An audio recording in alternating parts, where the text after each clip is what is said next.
Okay, panawagan ko sa lahat ng military and uniform personnel na ang dami pa rin tumatawag sa akin.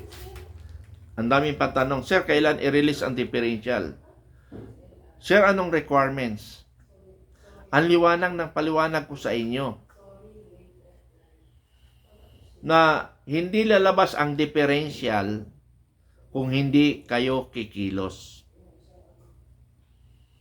Alamin nyo sa inyong pinagkakape kung saan kayo nagpipensyon. Kung sa pulis kayo, RSBS, kung sa IEP naman kayo, PGMC. Kung saan man kayo, doon kayo, ibang branch, doon kayo magtanong, hindi sa akin. Binigyan ko lang kayo ng idea na may pera pang natitira. Halos lahat nag-uusap yata itong mga MUP manager ng pensyon. Nag-usap lahat mayroong claims eh. Ang akala ko IEP lang at saka PNP. Ang mga hudas. Yun pala, lahat nag-usap yata sila. Kasi ang laking pera eh. Pinaglaruan nilang pera eh. Yung sa IEP, 18 billion plus. Naibigay nila ng less than 1 year, yung 14 billion. 14 billion na i-release nila. Na walang requirements yun ha. Pati byuda kasama dun ha. Walang requirements. Pero, after that, 2018, kinat na nila. Natulog na, nawala na. Sino ang mga commanders doon? Mga walang iya. Mabuti na lang, may commander Bukay. At mabuti na lang, mayroon differential na 2018 na latay kumilos. Sa pagkilos nila, pumunta Malacanang, sa Malacanang, maraming rally sila. Sa DBM, rally sila. Pero wala ako doon, hindi ako kasali. Kasi nakita ko, para bang hindi pa panahon. So, noong nagkaroon ng COA resolution, ayun, bumanat na si Mitran, 2021. March, sinugot ko. Kasi nagdebatihan kami ni Captain Ingracia. Sabi ko, sir, huwag na puro sulat, puntahan ako na action. Di pumunta ka. Sigurado ka, sir? Oo, punta ako ngayon. Pumunta ko sa land bank, sarado land bank. Tiniming nila na si Isarayat ang land bank kasi sunod-sunod ng pera. Pumunta ako ng COA. Napagalitan ko yung COA. Babae yung unang nakausap mo. Nasermonan ko. Then after sa COA, kasi may idea na ako, tinuro ang PGMC. Then, kinausap ko yung PGMC, timing na magpapalit ang commander. Wala pang commander. So, ang kumilos yung G1, hindi ko matanda ang pangalan. Naka-video yun eh. Naka-video yun. Nandito sa vlog ko. Sa vlog ko. Malayo lang nga lang. So, sabi ko, nasaan ba ang kailan nyo i-release yung 2018 differential? Sabi niya, sir, kay tube stop. Hindi ko tinatanong kung nasaan. Ang tanong ko, kailan nyo ilalabas? Kasi pag hindi nyo nilabas yan, simultaneous sa lahat ng kampo ng military nationwide, maglalagay kami ng paskel. Ang ilalagay namin in notel ang AAP PGMC. Right away, kinabukasan, ni-release. Andiyan lang pala pera eh. Ni-release ang pera. Tapos, natapos yung 1 month. Before yung what I mean, yung 1 year. Pero in the middle of April, nagpalawap ako kasi ininto nila yung pagbigay ng first 1 month. Nag-request ako ng meeting kasi may mga dependents na nag-request. Reschedule. Nirelease nila. Pinadalhan ka agad sa land bank. Lumabas ang ATM. Yung mga nagyaya sa akin, nawala. Hindi na sila nagpakita. Yun pala, na-release na sila sa ATM, na-release na sila ng pera nila. So, ibig sabihin, nag-isa na lang ako. Na ako ay in-invite lang nila. So, nag-isa ako pumunta sa Jago. Talagang welcome, well prepared sila. Hindi la alam, hinanap yung Colonel Mitran, hindi alam na, sa likod lang pala daan. Sir, nandito na ako, sabi ko. Pero bago kami nag-start, talaga nagtalo kami sa video. Take note ha, nagtalo kami sa video. Kasi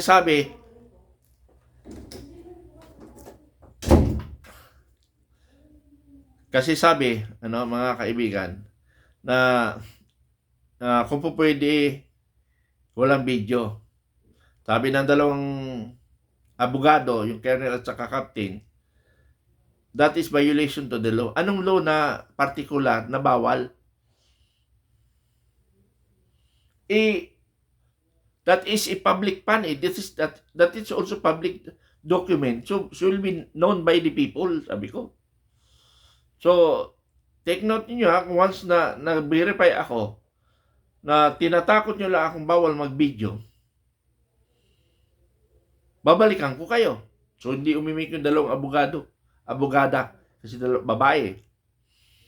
Yung isang colonel na task force differential commander, sabi niya, siguro magtatagal tayo dito, magdidebatihan.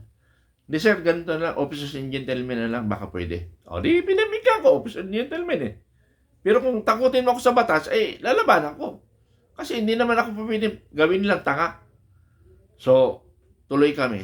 Andoon, ang Class 71, si Red Admiral De Los Reyes ba yun? O De Los Santos? De Los Reyes. Kasama siya doon, nagpapakampi sila. Dahil si General De Los Reyes ang kumilos talaga para ma-release yung 2018 differential. Hinabol talaga ni General Reyes yun. Siya ang may doon, may gawa. Pero hindi na usapin na nagawa niya na, yung pag-release ngayon ang problema. So, madalit salita, naipangako, yun na-release nga. Ngayon, nakita ko yung 2012 to 2012 differential na hindi pa naibigay. Sinabi niya, sir, mayroon pa natitira 4.9 billion. So, yun na yun, naging record ko na nga sa utak. So, yan ngayon ang nilalaban natin, mga kaibigan. Okay, so much for that, kasi itatopic ko ang veterans pa, Itatopic ko ang veterans. So, kung ano man mga sinabi ko, tingnan nyo, balik-balikan nyo lang video, makukuha lahat yung detalye. Huwag na kayo laging tanong ng tanong sa akin. Naipaliwanag ko na sa inyo eh. Huwag na kayo tanong ng tanong. Naipaliwanag ko na. Balikan yung mga video ko, maintindihan nyo na yun. Okay. Patungkol naman sa veterans, Veterans Memorial Medical Center. Mga sir, mga doktor, huwag niyong gawing pagkakitaan kami. Pera namin yan, hospital namin yan, ayusin niyo ang serbisyo. Yung mga nakakumpine, ang daming reklamo. Nakakumpine ka nga, bibigyan ka ng resita, bumili ka. Anong klaseng hospital yan? Pibaw, sir, mga pibaw, sir, chief, tingnan nyo yung veterans. Ano na nangyari sa veterans? Natutuwa ba kayo na kapwa nyo kabaro na mamatay lang na walang gamot ibigay? Bibigyan nyo ng resita. Ang daming tumawag sa akin. Hindi ba kayo nahiya? Kapal na mukha nyo? Hindi nyo pera? Natapos ang first quarter, wala kayong pambili? Asan yung budget?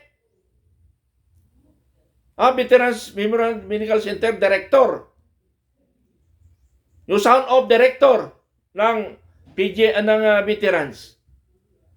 Sabihin mo kung sinong hudas sa inyo. Pero as of now, ikaw titirahin ko, director. Pagbili ng gamot sa mga outpatient, balita ko 1 buwan lang. Asan yung pera natin? Ibig mo sabihin, walang binigay ang PIBAW? O direct to DBM kayo? Anong klaseng pag-manage natin yan na director ng Veterans Hospital? Nakakumpine, bibigyan nyo lang ng resita. Tapos sabi nga nung isa, nakalamang-lamang lang kami ng konti sa mga nakakulong sa Bureau of Prison patungkol sa pagkain. Napakawalang iya nyo. Sabi nga ni General Cases sabi niya, nakapag-serbisyo kayo, kaya dapat palitan ng magandang serbisyo ng gobyerno ang mga pensyonado. Hindi kakaawain.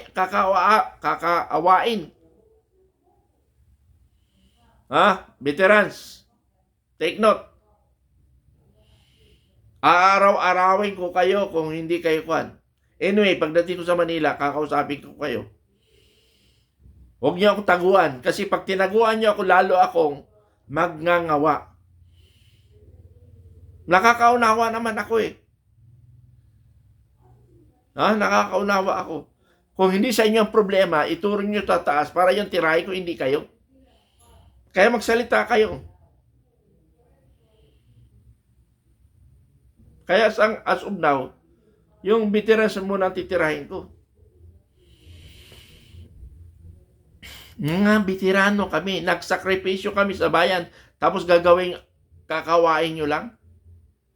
Nasaan ang puso ninyo? Sabi nga nung ni General Mia, yung doktor na nag-retire sa Biluna yata kakasuhan ko. Asan yung kaso ninyo? O baka kayo ang kasuhan namin? Kapal ng mukha nyo, kayo pang magkakaso sa kawalang yan nyo. General Mia?